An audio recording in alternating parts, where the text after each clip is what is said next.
Alright, welcome back to World War Sprue. Today I have decided how I'm going to paint my Munitionspanzer IV and Gerat, and I will be painting my Munitionspanzer IV. I'm going to start with Model Master Acrylic Panzer Dunkelgelb, so I'm going to give this a good shake.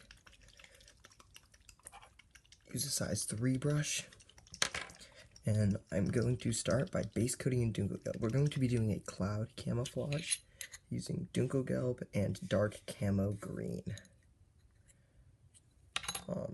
So we're going to start off with base coating it, and my towel's over there. I'm going to just start laying some paint down on the front, and I'll do a couple layers, but we're just going to want to get everything, and I've split it into sub-assemblies: the shell and shell rack, the hull, and then the winch. But I'm basically just going to do that over the entire model, and I will show you guys the finished product when I am done. Alright, I've finished applying Panzer Dunkelgelb to all the structures that needed it. The next thing up is going to be these shells. While that's drying, these shells. While that's drying, though, I am also going to apply some pin washes to my Panzer 38T Hetzer, which I recently painted.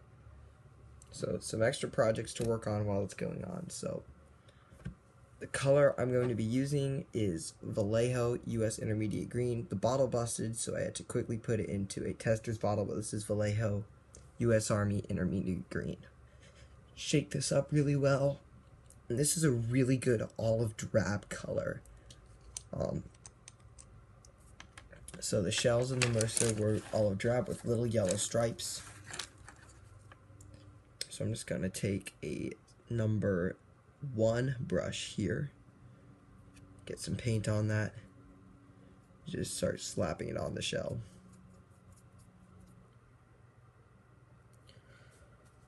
Alright, so I finished painting the shells, which are here, here, here, and then this one back here that's connected to the chain mechanism.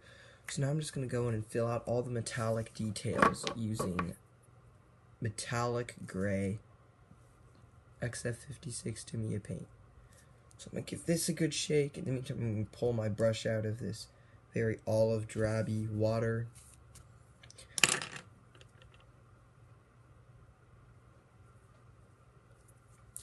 And now I'm just going to open it up and give all of the metal parts a good coverage of it. Using the size 1 brush here, more control, more detail. And we're going to start on the crane mechanism. So you could paint a little hook here on the crane white. I'm choosing to paint it silver.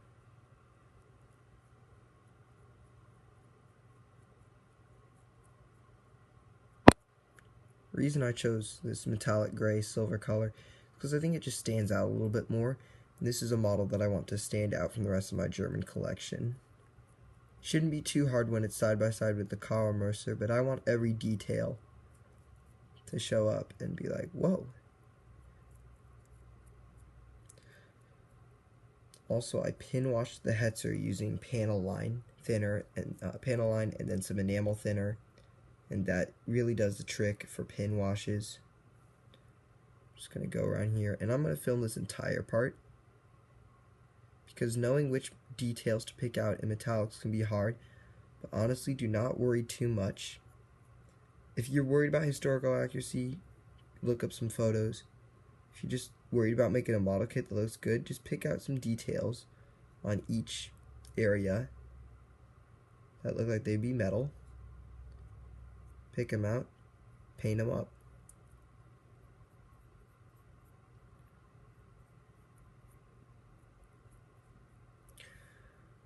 I definitely want to get this sprocket down there that looks like it would be metal.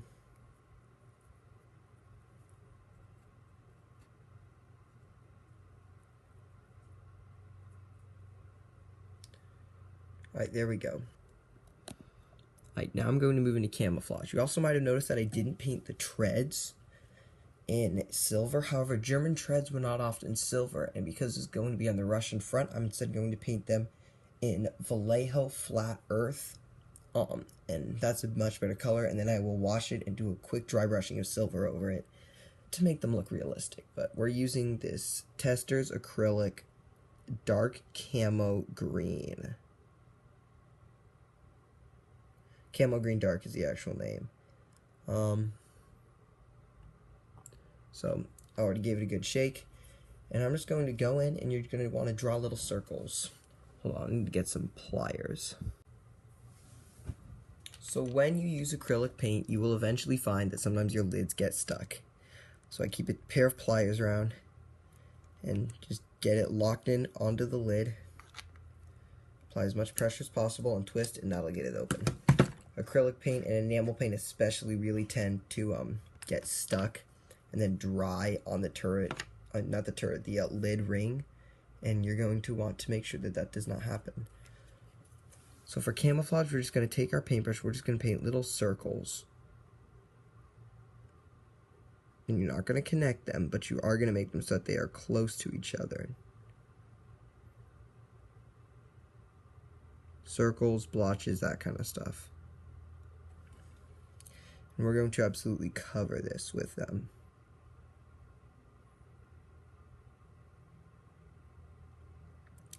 I assume this camouflage would have been really useful in Russian forests in the summer and the spring, and in villages with lots of stone-walled buildings. Though obviously I was not designing the camouflages, I do think they are cool, and it's cool to think about what they were designed for. For example, oak leaf camouflage that the SS and the Panzer Grenadiers used. Though definitely infamous, it is cool to think that it was designed for the Villers Bocage and that kind of stuff. As you can see right there on the side of the vehicle, that's the look we're going for. So I'm going to finish painting all this up, and I will show you when it's done. Alright, so I came around to this angle to show you a better view of the paint scheme.